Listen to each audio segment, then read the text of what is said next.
Hello കൂട്ടുകാരെ, വീഡിയോയിലേക്ക് സ്വാഗതം. കുറച്ച് ശീമക്കിഴങ്ങ് കിട്ടി നമുക്ക് റോസ്റ്റ് ചെയ്തെടുക്കാം.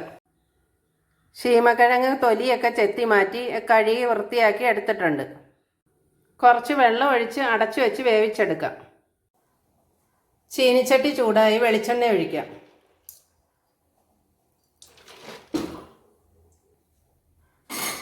എണ്ണ ചൂടാകുമ്പോൾ കടുക് പൊട്ടി വരുമ്പോൾ കറിവേപ്പില.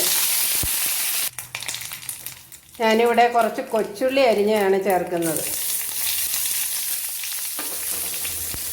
കൊച്ചുള്ളി ഒന്ന് നന്നായി വഴന്നു വരട്ടെ. കൊച്ചുള്ളി വഴന്നു വന്നു ഇഞ്ചി വെളുത്തുള്ളി ചേർക്കാം. ഒരു തക്കാളി അരിഞ്ഞത്, 2 പച്ചമുളക്. ഇത് വഴറ്റിയെടുക്കാം. നന്നായി വഴറ്റിയെടുക്കാം. കൊച്ചുള്ളി ചേർത്ത് കുറച്ചുകൂടി ടേസ്റ്റ് കിട്ടാൻ വേണ്ടിയാണ് സവാള ചേർത്തും തയ്യാറാക്കാം. നല്ലതുപോലെ ഒന്ന് വഴന്നു വരുമ്പോൾ മഞ്ഞൾപ്പൊടി, മല്ലിപ്പൊടി, മുളക് പൊടി ഇട്ട് നന്നായി വഴറ്റാം. ഇനി നമ്മുടെ മെയിൻ ശീമക്കിഴങ്ങ് വെള്ളവും ഉപ്പും ചേർത്ത് വേവിച്ചത് ചേർക്കാം. കുറച്ച് ഗരം മസാല ചേർക്കാം.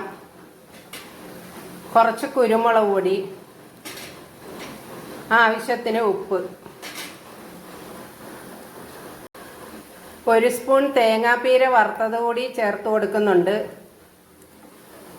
നന്നായി ഇളക്കി യോജിപ്പിക്കാം.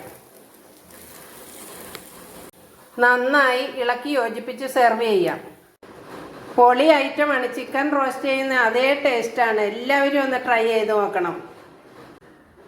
എല്ലാവരും ഒന്ന് ലൈക്ക് സബ്സ്ക്രൈബ് ചെയ്യാൻ മറക്കല്ലേ.